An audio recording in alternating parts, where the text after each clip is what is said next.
გონია თუ ბავშვს სოფელში სკოლა აქვს, მას მომავალიც აქვს. მოიმზადეთ, ახლა სოფლის ყველაზე დიდ დანაკარგზე უნდა ვისაუბროთ. დაკარგულ ადამიანზე. გაიცანით, სოსო მეხუთე კლასელია. სკოლაში დადის, მაგრამ სწავლა დიდად არ აინტერესებს. არცაა საჭირო, ყველა აკადემიკოსი ვერ იქნება.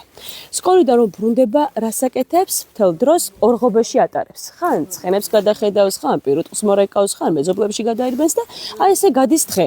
და ასე გადის ბავშვობაც. სპორტი არ არის, ცეკვა არ არის, წრეები არც ეგ არის. არ არსებობს არც ერთი სივრცე, სადაც ბავშვი საკუთარ თავს ნიჭს იპოვის. სოსო ზარმაცი არ არის, სიმართლე არის ის, რომ მას არჩევანი არ აქვს. ზუსტად ასეთი სოფლებიდან მოდიოდნენ ადამიანები, რომელმაც ეს ქვეყანა წინ წაიყვანეს, აი მაგალითად ნიკო ნიკოლაძე. სოფლის ბიჭი, რომელმაც პირველმა შემოიყვანა ტექნიკა და გაიყვანა რკინიგზა. მაშინ ქვეყანას დამოუკიდებლობაც არ ჰქონდა, მაგრამ შესაძლებლობა მაინც იბადებოდა.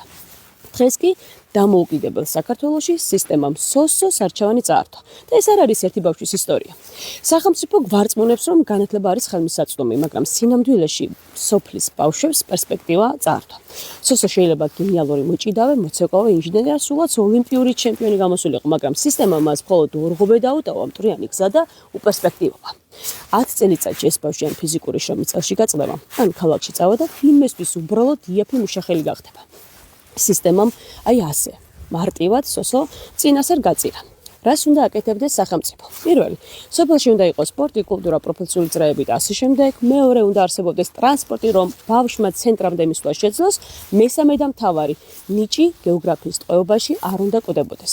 მე მინდა სისტემა ამ ბავშვებს ხედავდეს. სოფლის დაცლა მოპარული ბავშვობით იწყება, როცა სისტემა ბავშვს მომავალს ართმევს, ის სოფელს სიცოცხლის უფლებასაც ართმევს. ეს ნებისმიერ პარტიაზე მაღლა დგას. და ახლა თქვენ მითხარით, თქვენს გარშემო რამდენ ნიჭიერ ბავშვს მოპარა მომავალი სისტემურმა უპერსპექტივობამ.